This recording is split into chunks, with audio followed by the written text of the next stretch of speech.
Armed with a clearer knowledge of what the gospel is, a conversation does not have to be as confusing as the one we saw earlier. Let's look at another version.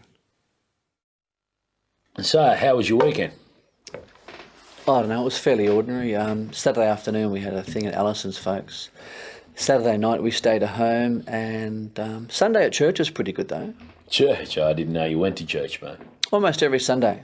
Really? Why would an otherwise intelligent bloke like yourself go to church, mate? Your wife make you? No, it's my choice. I go because I'm a Christian. Do you know what I mean? Nah. Haven't got the foggiest, actually. Enlighten me, comrade. Okay, well, I can explain what a Christian is, and it'll only take me a couple of minutes. I just need to go back a couple of steps just so you know where I'm coming from. Sure, not is that a problem. okay? Yep. Well, it all starts with God and the creation of the world. He made everything we see, and he made us. And because he made everything, he's in charge of everything. Oh. It's like you being in charge of your backyard shed. Lord and Master, mate. Yeah, well, he's Lord and Master of his shed, which is the world, because he owns it.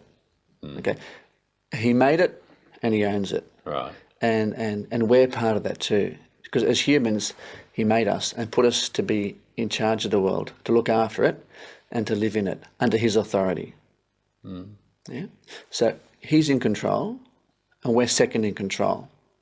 Right. But that's not really a picture of the world. If you look at the world, you wouldn't really see that control. Because basically, the history of the world is that humanity has told God to shove off. We don't want God to be God. We want to be ruling ourselves, running things our own way, independent of God. Yeah. Yep. So we've rejected God. And we want to decide what happens to us. I rule over me and no one else. Okay? But the only thing is that doesn't work, because I can't control myself, and I can't control you, and I can't control anyone else at all. So that's why the world is in a mess. Yeah, I see what you're saying. Yeah. At that point, God says, right, that's enough.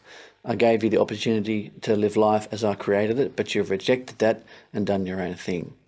And so as a result, we all deserved to be punished, and we die. And after we die, we all face God as judge, which doesn't sound great, but God didn't leave us there. It doesn't finish there. Right. He provided a way or a solution where we can have a relationship with God again, and he sent his son.